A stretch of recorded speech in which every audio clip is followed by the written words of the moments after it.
2 мәрте Кеңес одағының батыры Талғат Жақыпбекұлы Бегелдинов атындағы әуе қорғаныс күштері әскери институтына қалай түсуге болатындығын түсіндіру мақсатында кәсіби бағдар жасау үшін Жем елді мекеніндегі мектептерде түсіндіру жұмыстарын жүргіздік.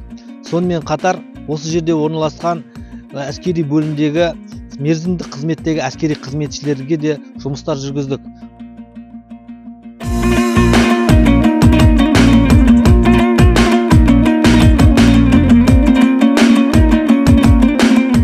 Маған бүгінгі сабақ өте жоғары деңгейде өтті, ұнады. Мен өзіме керек профессияма, мамандығыма керек жалпы жақсы білімімді алдым. Бұйыртса жоғары оқу орнына түсіп, осы әскери институтқа түскім келеді.